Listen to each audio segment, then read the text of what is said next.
La Bible au quotidien. Méditation quotidienne écrite par le pasteur Israël Leito. Fais-moi entendre dès le matin ta bienveillance, car je me confie en toi. Fais-moi connaître le chemin où je dois marcher, car j'élève à toi mon âme. Psaume 143, verset 8.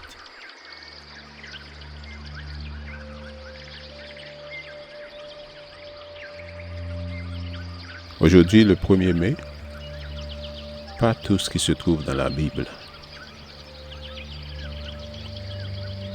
Il eut 700 princesses pour femmes et 300 concubines, et ces femmes détournèrent son cœur. 1 Roi, chapitre 11, verset 3. La Bible abonde en récits démontrant que les enfants de Dieu ont toujours été l'objet de sa bonté, de sa sollicitude et de ses bénédictions.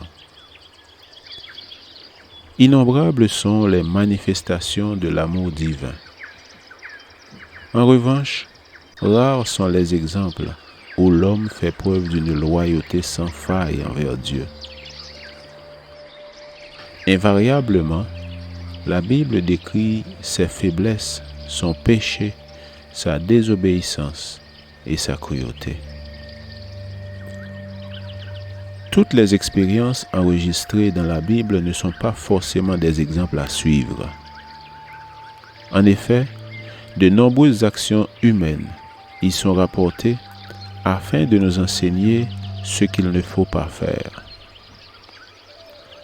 Le fait que Salomon ait eu un grand nombre de femmes n'a pas de valeur d'exemple et ne peut pas servir de justification.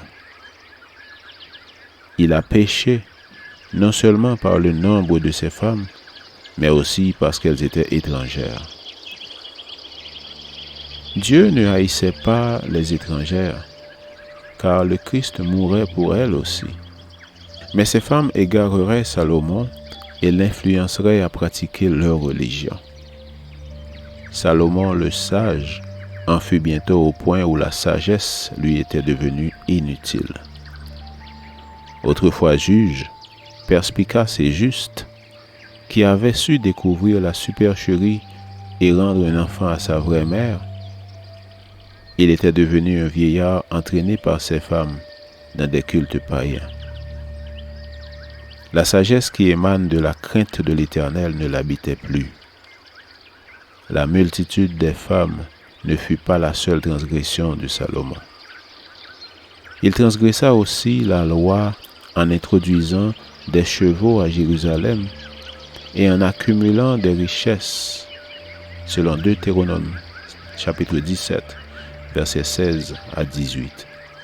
Comment, après 2 rencontres significatives avec Dieu, un homme aussi cultivé, capable d'un raisonnement aussi fin, avait-il pu tomber dans l'idolâtrie en vieillissant? Son éloignement du Seigneur et la vanité qu'il tira de sa richesse en sont les raisons. Il se servit pour sa propre gloire de ce que le Seigneur lui avait confié. Le Dieu du ciel cessa d'être l'objet de sa méditation. Rien ne garantit davantage la victoire sur le mal qu'un cheminement de tous les instants avec le Seigneur. Une haute opinion de soi est l'indice que notre chute a atteint son point le plus bas.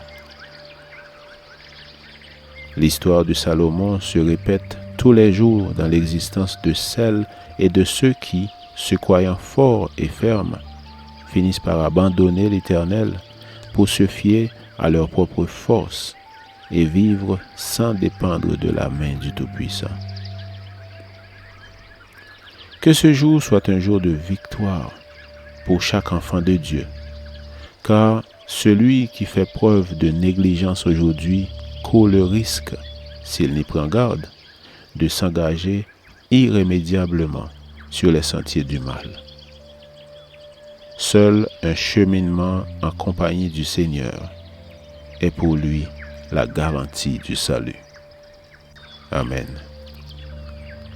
Lecture de la Bible pour aujourd'hui dans l'Ancien Testament, 1 Roi chapitre 11 verset 1 jusqu'au verset 43. Et dans le Nouveau Testament, 1 Corinthiens chapitre 4 verset 1 jusqu'au chapitre 5 verset 13. Je vous souhaite de passer une excellente journée avec Jésus.